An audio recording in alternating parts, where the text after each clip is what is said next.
With his legal battle over the election results, radio talk show host Larry Elders is arguing in a new op-ed that the president has already won his other campaign, and that was to destroy the media's credibility.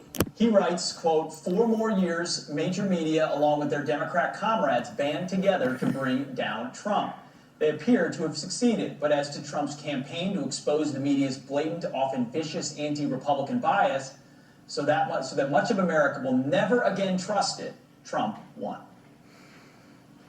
Here to react, author of the book Always a Soldier and host of the podcast, Rob Smith is Problematic. Rob Smith, Rob, welcome to the show. I always smile when I read the title of your podcast. I think it's amazing.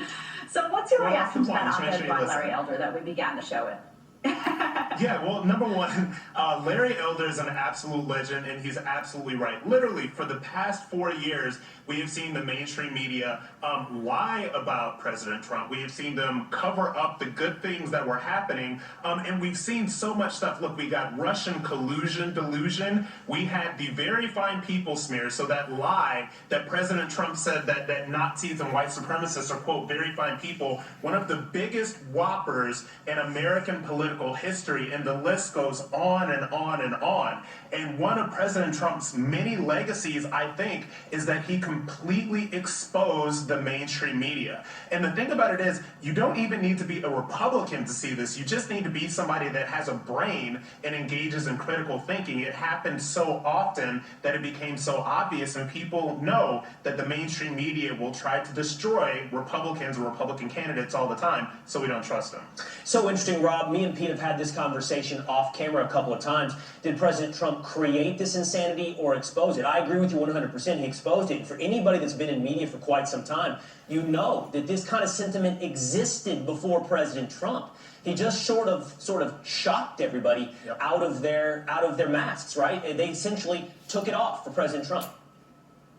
Oh, yeah, absolutely. And look, I say that I'm a recovering journalist. Look, I went to Columbia University Columbia University for journalism. I worked in all the mainstream media outlets. I know exactly what they do. I know the lie about cutting off a quote right before it starts to make it seem like it was something other than what it was.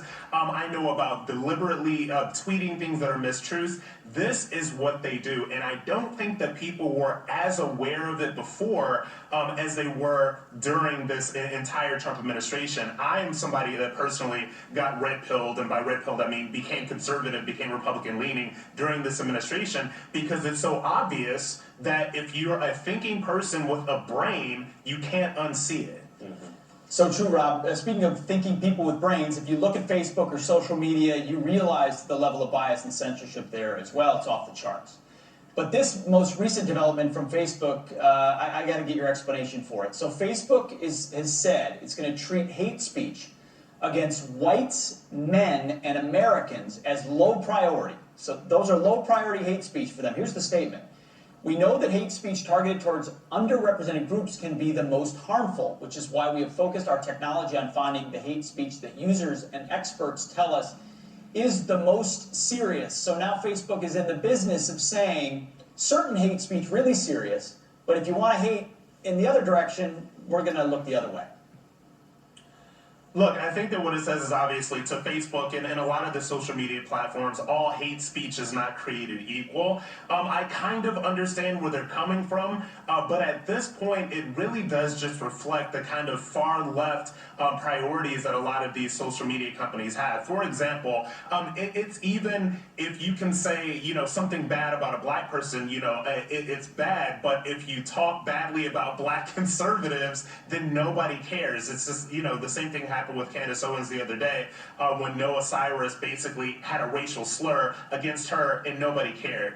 So I think with these social media platforms, what they need to do is realize that all hate speech should be equal, and that hate speech against white people is just as bad as hate speech against black people. And I think that this really points out the far left nature of some of these platforms. And like I said, big tech needs to be regulated. This stuff is an agenda, and it's just going to keep on going unless we do things like overview the Section 230. Yeah, the president's holding up the NDAA over that right now, for sure. Thank you, Rob. Thanks, guys. Well, there you go.